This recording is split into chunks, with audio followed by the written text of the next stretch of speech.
Hey guys, welcome back to today's video. School starts tomorrow, so that's gonna be fun, hopefully.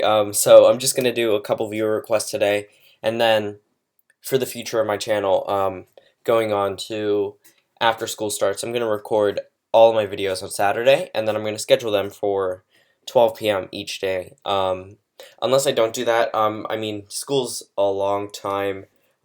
It's 180 days, so I'm assuming I'll get that amount of videos done each week before. But if I don't, then expect them around maybe 5 o'clock, 6 o'clock p.m. Eastern Time. So if you don't notice an upload at 12 p.m. Eastern Time on a weekday, you probably won't be. You'll probably be in school, or you'll just be in college or something. But you probably won't see it. So just putting that out there. So I'll probably get them all done. If Saturday, if not Sunday, every week in order to keep up with my daily process because I really love this channel and it's growing a lot, and I want to thank you guys for 600 subscribers. I know I'm past that now, but I never got a proper thank you for that. And my 500 subscriber Kanye West versus Donald Trump special. I'm thinking about doing something a lot more for 1,000, but this is just a viewer request video, so we'll just get right into it. I'll stop talking and well, I'll continue talking. Okay, we have Trump versus Clinton with a third-party surge, so meaning the comment suggested that we have Evan McMullin and Gary Johnson compete for states like Utah, states that had very deep regret of having two candidates like Clinton and Trump. And then we have a write-in campaign for Bernie Sanders in Vermont, huge. And then Gary Johnson will be polling 25% to 35% nationally. And Jill Stein would have a big base in Northeast, mainly Massachusetts. So yeah, Jill Stein is from Massachusetts, so I have her in the Green Party. Evan McMullin is an independent. Bernie Sanders is an independent. Gary Johnson is a libertarian. And I'm going to tell you guys one thing right now. I think every candidate that you see right now is going to get some form of electoral votes, except for Jill Stein. Unless Jill Stein can possibly pull an upset in Massachusetts. It depends on where Hillary Clinton got in 2016, and I'm going to be going over that throughout the video and going over official results. So as you know, the West Coast would easily go to Hillary Clinton. I do not think that a Jill Stein or Bernie Sanders writing campaign in Vermont would at all affect the West Coast. I think that one will stay red. Stay blue. And I think that it will go to Hillary Clinton. So let's just go through all the safe red states. Oops. Gonna have to click more than once now. So we're gonna have Utah. Utah I'll leave as a toss-up actually. But all these states up here are easily going to Donald Trump just because of their conservative background. Kansas, Oklahoma. Texas I'll leave as a toss-up because I think with the amount of vote splitting, I think that it could possibly get closer than you might think. If we're looking down in the South, obvious Trump states, Indiana, safe red, West Virginia, safe red.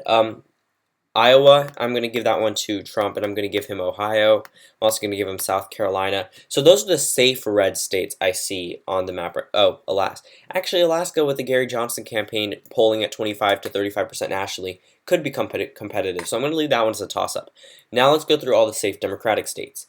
The Northeast, except for Massachusetts, that one was requested that she had a huge base in Massachusetts. I don't think she could really affect any other northeastern state. In Vermont, I'm easily giving that one to Bernie Sanders. If you think about it, he got 5% of the write-in vote, not even running a campaign. Hillary Clinton was not liked in Vermont. She got less than 10% of the vote in the primary, if not 12%.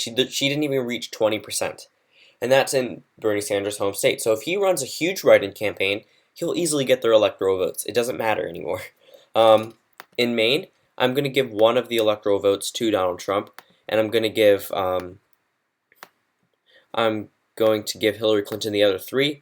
I'm going to leave the Maine at large as a toss-up, but since I'm splitting the vote here on this type of map on 270 to win, you can't leave part of the state as a toss-up and allocate other electoral votes. So right now, just consider it as one electoral vote for Clinton, one for Trump, and two as a toss-up.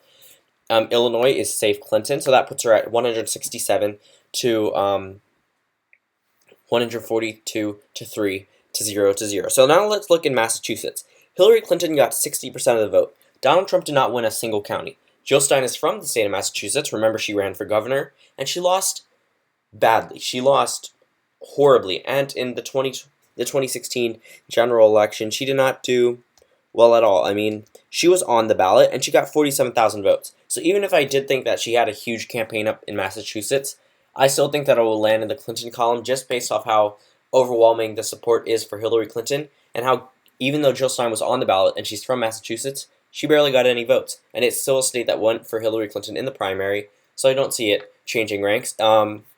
Hawaii, that one would go to Hillary Clinton. Sorry about that. So let's just keep looking in all the rest of the states. So we have the 2016 election, and we have to look at states that would normally not be competitive, like Texas, Texas, Utah, Alaska. We just have to see where they voted in the primary. I mean, Texas and Alaska, you all know that voted for Ted Cruz. So that one could become competitive. Gary Johnson got around 4% of the vote there, 3 to 4% of the vote in Texas.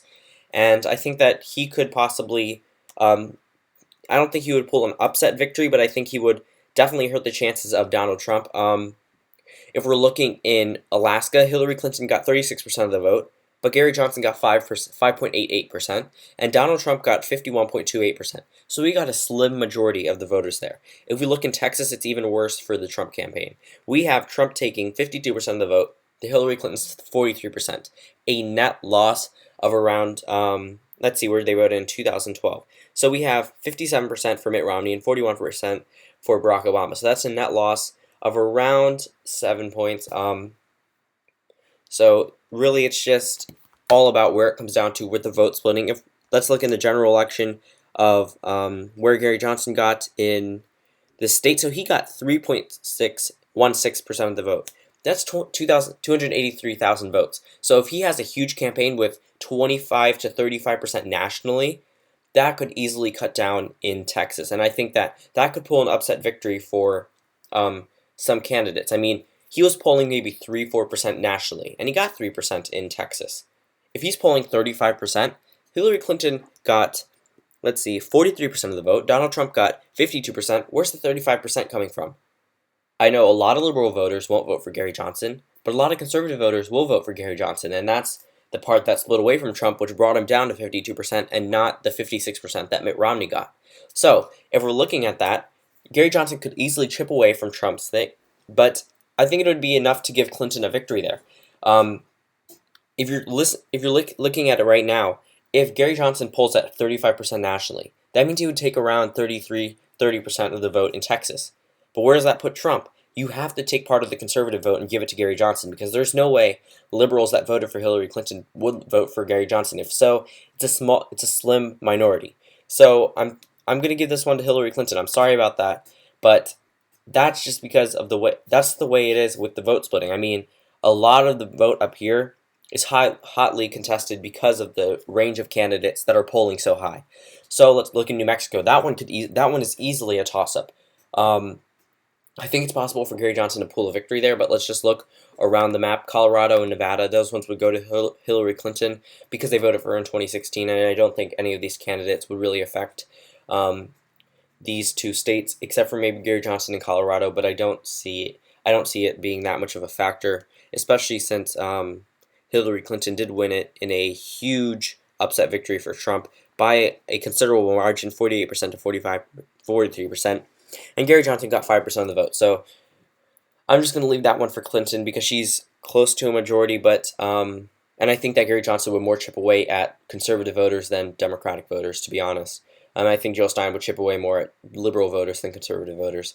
So Pennsylvania, Wisconsin, and Michigan, Jill Stein got a lot of the vote there that lost Hillary the election. So I'm gonna keep that one with Trump. The reasoning behind that is, even though Gary Johnson may take away from the liberal voters, the conservative voters, if Jill Stein has as big as a campaign as you're really saying, actually, Michigan and Wisconsin I'll leave as a toss-up, but Pennsylvania is part of the Northeast. If Jill Stein has such a big campaign as you would say, I'm going to actually give Donald Trump Pennsylvania because I think that if she chips away more of the Clinton voters than she did in 2016, it's over for Clinton. Even though I think it might come down to a majority of votes up to like 38% for Donald Trump, and then Hillary Clinton gets 36%, and Jill Stein gets 15%, and then Gary Johnson gets the rest. It all comes down to that. Evan McClellan, I easily see taking the state of Utah, because in this scenario, it's between Johnson and McMullen. McMullen is by far more conservative and by far more appealing to Mormons, and that one would easily go to him. Arizona, see, that one's a tough one because with the vote splitting, I think that Clinton could take it, but then Trump would also be able to win a lot of the votes there because of the other candidates running. So it's like, it's hard to call, but I think that Clinton could pull off a victory there just because if she held her own, Jill Stein has no effect here, but Gary Johnson does have effect here. He's from this area. If we're looking in New Mexico, I'll come back to that one actually. In the state of Florida, I think that one would go to Hillary Clinton, just because of the fact that I'm pretty, yeah, Gary Johnson was on every state on the ballot, but I'm saying is I'm pretty sure that he got some part of the vote that's actually noticeable. He got 207,000 votes. So yeah, I can see that one going for Hillary Clinton. Virginia would stay with the Clinton column. New Hampshire, I think that Sanders would chip away at Clinton's lead, and I think that one could flip to the Trump campaign. If we're looking in Minnesota, I would see that one holding for Hillary Clinton. Georgia, I don't really see that. I don't see it flipping. Even with all the vote splitting, I don't see it flipping. North Carolina, same thing here. Let's look at what he got. Let's look at what Gary Johnson got in the state of North Carolina in 2016. I don't see it flipping either because of how big it was, considering how much of a toss-up state it was. Gary Johnson got 2.7% of the vote, and it's not really, sure, it's 130,000 votes, but if Gary Johnson is polling, that one's still a tough one though, because if I did call it for Trump and Gary Johnson is polling at 35%, where would the rest of the votes go? Would they go to Hillary Clinton or would they go to a third party? Because I know Virginia, Evan McMullen was on the ballot. I remember that much, but I don't think he would have that much of an effect. But if we call New Hampshire, North Carolina for Donald Trump, Gary Johnson got 2.74% of the vote. If he's polling 35% nationally, that could easily become a Clinton state. But then again, I would have to go back and realize that not a lot of the vote here really matter. Actually, I'm gonna make a couple changes. I'll make a change here in North Carolina just because Trump got under that 50% mark. But if we're looking at Georgia, Gary Johnson also won that by 3%. So that one I think could go to Hillary Clinton. Actually, I'm going to change that one as well. If we're looking in the Rust Belt, since it's not part of the Northeast, I don't think that the Jill Stein campaign would have that much of an effect. As even though she did have an effect in 2016, I think the vote splitting with Gary Johnson and Donald Trump would easily sway that in favor of Hillary Clinton. This is an obscure map, but this is just a what-if scenario if people were polling at specific things. So don't yell at me in the comments for this is unrealistic, because it's what I think would happen. Gary Johnson got 9% of the vote here. I'm giving him New Mexico. I'm thinking that he could carry New Mexico because he got 9% of the vote, even though he polled 3% nationally. Let's put him at 35%. So let's expand it by that rate, and he would win the state. I have to end this video quickly. So Alaska, I'm going to leave that one in the Trump column because he held a 50% majority, and he was able to rally his voters there best. Even though there are a lot of Ted Cruz voters, he was still able to pull out that majority, even with being so opposed in the primary. And I think that he could bring back some Gary Johnson voters. So I'm going to upload 2 more times today. I possibly may do a discussion about Trump's chances in 2020 with a couple of my friends later today. So happy Labor Day, everyone, and I'll see you all later today.